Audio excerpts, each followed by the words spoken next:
ಶ್ರೀ ಪರಮಾತ್ಮನೇ ನಮಃ. ಶ್ರೀಮದ್ಭಗವದ್ಗೀತಾ ಅಥ ದ್ವಿತೀಯೋऽಧ್ಯಾಯಃ. ಸಾಂಖ್ಯಯೋಗಃ. ಏಷಾ ಬ್ರಾಹ್ಮಿ ಸ್ಥಿತಿಃ ಪಾರ್ಥ್ ನೈನಾಂ ಪ್ರಾಪ್ಯ ವಿಮುಹ್ಯತಿ ಸ್ಥಿತ್ವಾಮಂತಕಾಲೇಪಿ ಬ್ರಹ್ಮನಿರ್ವಾಣಮೃಚ್ಛತಿ. ಎಲೈ ಪಾರ್ಥನೆ, ಇದು ಬ್ರಾಹ್ಮಿ ಸ್ಥಿತಿಯು. ಇದನ್ನು ಪಡೆದುಕೊಂಡವರಿಗೆ ಮೋಹ ಇರುವುದಿಲ್ಲ. ಬದುಕಿನ ಕೊನೆಯಲ್ಲೂ ಸಹ ಈ ಸ್ಥಿತಿಯಲ್ಲಿದ್ದು ಅವನು ಬ್ರಹ್ಮನೊಡನೆ ಏಕತೆಯನ್ನು ಪಡೆಯುತ್ತಾನೆ. ಸ್ವಾರ್ಥವನ್ನು ಬದಿಗೊತ್ತಿ ಈ ಪ್ರಪಂಚದಲ್ಲಿ ಯಾವುದೇ ಆಸೆ ಆಕಾಂಕ್ಷೆಗಳು ಇಲ್ಲದಿದ್ದರೆ ಅಂತಹ ಮನುಷ್ಯ ಆನಂದದಿಂದ ಇರಬಲ್ಲ. ತನ್ನ ಕರ್ತವ್ಯವೇ ಮುಖ್ಯ ಎನ್ನುವ ಮನುಷ್ಯ ಮೋಹವನ್ನು ಮೀರಿ ಬದುಕಬಲ್ಲ. ತನ್ನಲ್ಲಿ ಇರುವ ಸಾಮರ್ಥ್ಯ, ಅರಿವು ಇರುವುದರಿಂದ ವಿಸ್ತಾರವಾದ ಪ್ರಪಂಚದಲ್ಲಿ ಎಲ್ಲವೂ ಸುಲಭವಾಗಿ ಸಿಗುವುದೆಂಬ ನಂಬಿಕೆಯ ಕಾರಣ ನಾಳಿನ ಚಿಂತೆ ಇಲ್ಲ.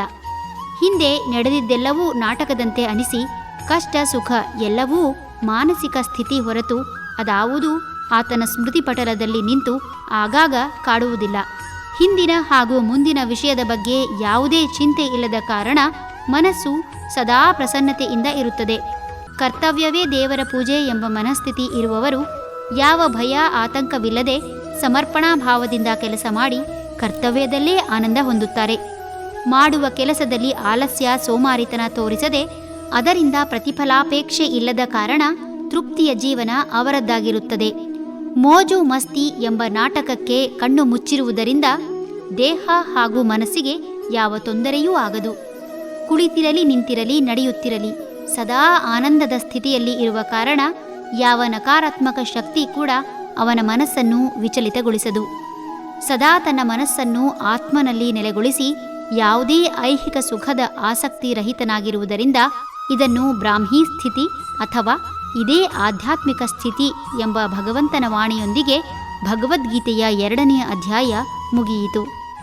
ಓಂ ತತ್ಸದಿತಿ ಶ್ರೀಮದ್ಭಗವದ್ಗೀತಾಸು ಉಪನಿಷತ್ಸು ಬ್ರಹ್ಮವಿದ್ಯಾಯಾಂ ಯೋಗಶಾಸ್ತ್ರೇ ಶ್ರೀಕೃಷ್ಣಾರ್ಜುನ ಸಂವಾದೇ ಸಾಂಖ್ಯಯೋಗೋ ನಾಮ ದ್ವಿತೀಯೋऽಧ್ಯಾಯಃ.